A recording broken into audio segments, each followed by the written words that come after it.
Good morning, everybody. It's your girl, Stephanie Robles here. Yes, again, I'm making pie. My the pumpkin pie I made on Monday sort of kind of didn't last too long in this house, and people got a little tad upset, so I'm here to make apple pie now. So, what you will need is lemons, cinnamon, ground nutmeg, a little bit of all-purpose flour, and believe it or not, they have brown sugared stevia, and I'm using that to make apple pie, and of course, golden delicious apples. They're really, really sweet apples. You can buy them in like a ginormous bag. Those are the apples that I use to make my apple flavored steel cut oatmeal. I usually stick them in a mason jar and make them really, really yummy. So that is what we're gonna be doing today. And this is what we have right here. All right, so let's just make it happen, right? So let's go. 1 tablespoon of lemon juice. I like using fresh lemons. Let me get my cutting board. Excuse me. I like using fresh lemons just because it just gives it a different texture. If you use, there's nothing wrong with using the lemon juice like in the bottles, but it just adds a freshness. If you use fresh fruits or veggies, there's definitely a different taste that you have with them. Put you guys a little further away. I feel like you guys are looking up at me. And it has a different taste to it, in my opinion. That's just my opinion. And I'm gonna save this because I'm gonna be making lemon blueberry muffins probably next week. Yes, I bake a lot in this house. When you have boys, their stomachs are like bottomless pits. And my kids have a huge sweet tooth with ADHD and all of those things. I want to control the amount of sugars that they have. And so, but I don't want to kind of deprive them of being kids. I mean, who doesn't like apple pie? Who doesn't like pumpkin pie? Who doesn't like those things? If I offer them something that they kind of like, then maybe it will redirect it into something different. Of course, it creates, the only problem is that once you're good at something, that's what you're known for. So I will definitely have people hitting me up like, Steph, can you please make your pies or your cheesecakes? And nobody is none the wiser. Now they've started getting keen to the game that I'm always tricking them. They think that it is something like sinful to eat something that is completely sinful, and guilt, like it makes you feel guilty and it makes you feel good and it's pleasurable, but then to turn it into something that is really beneficial for your body, like that's the trick.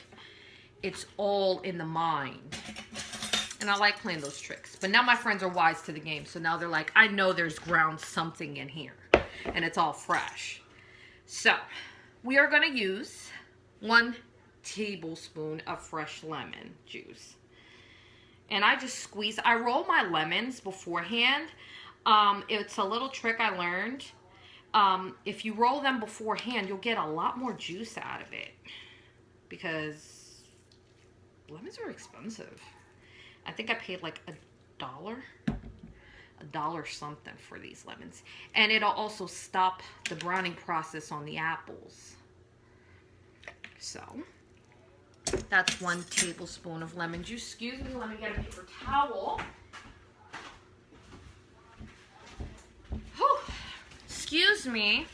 I feel like I'm cooking live. Well, you know what I mean. On a television show, but I'm not. 3/4 of a cup of brown sugar. I like using stevia. Stevia is definitely sweeter than regular sugar. So, and you can convert it from regular brown sugar. It would call for 3/4 of a cup, but with stevia, I can use 1/4 of a cup of sugar and make it better for you.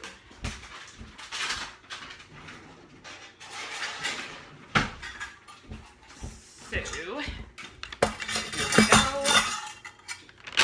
And you'll always hear me rattling.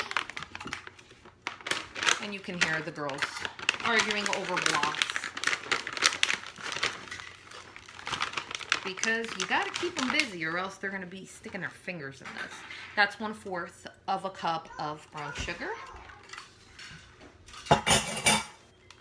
And I can add 2 tablespoons of it. I think that's what I'm gonna do, plus 2 tablespoons, just because it calls for it.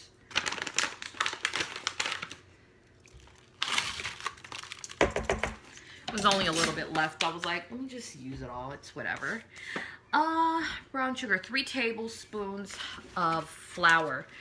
I want to say they use the flour just because it thickens up nicely. The kind of it makes the syrupy a little bit thicker and better and yummier, in my opinion. But 3 tablespoons is not, of flour really isn't that bad. So it's nice to be a little bad. 1, 2, 3. 3 tablespoons of all-purpose flour. 3/4 a teaspoon of ground cinnamon. 3/4. I like this apple pie. When I make pies or when I make cookies or something, it's amazing how your whole house will smell good. Like we'll get those apple cinnamon candles or something. 2, 3. And I remember my mom used to sell real estate, and she would always kind of set a batch of chocolate chip cookies to bake in a house to make it smell homey. And for some odd reason, people would walk in and it would give the appearance or atmosphere that, you know, somebody's home and they're coming home and they smell the apple pie or the cookies in the oven. The visual effect of that alone is amazing. Okay, ground nutmeg is 1/8 of a teaspoon. And you guys know I love the smell of nutmeg. It just takes me back to my childhood. And a pinch of salt. A pinch of salt, and that's it. Of course, you guys know I like using my sea salt. I shared my pie crust recipe yesterday. And today I'm making apple pie.